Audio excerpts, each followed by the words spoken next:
holy death. Death in ancient Egypt. Images of death. Death as dismemberment. Salvation from death by piecing together. Part 1. We now understand why the embalming ritual had to portray the corpse not just as a lifeless body, but as a dismembered one. The purpose was none other than to indicate the lack of connectivity, which had been supplied during life by the heart and the blood. The stopping of the heart brought an end to the integration of the limbs, which now fell apart into a disparate multiplicity. The myth dramatized this condition, telling how Seth slew his brother Osiris, tore his body into pieces, and scattered his limbs throughout all of Egypt. In the embalming ritual, this myth was played out for each deceased person, even if he had in no way been killed and dismembered, but rather had died a peaceful, natural death. In mythic thought, there was no such thing as a natural death. Each death was a violent assault, and to the Egyptians, who thought in terms of dismemberment and connectivity, it represented a tearing of limb from limb.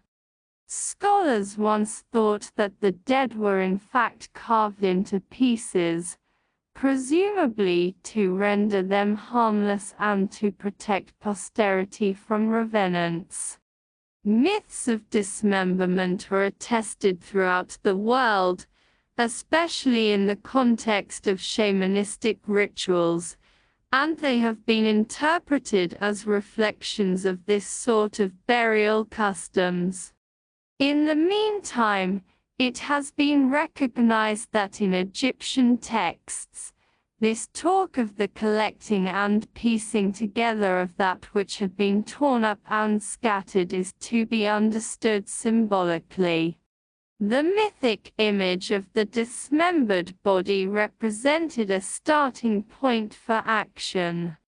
Mythic images have the function of overcoming paralysis and making it possible for action to be taken.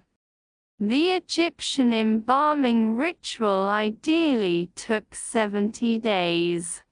It was the Egyptian equivalent of all the rituals throughout the world, by means of which the dead assume the eternal form in which they can at last enter into the company of their ancestors. This transformation occurs in a great many ways: reduction to a skeleton, dismemberment, maceration, mummification, cremation, exposure, etc. But the basic concept seems always to be the same. Many societies entrust this process of transformation entirely to nature.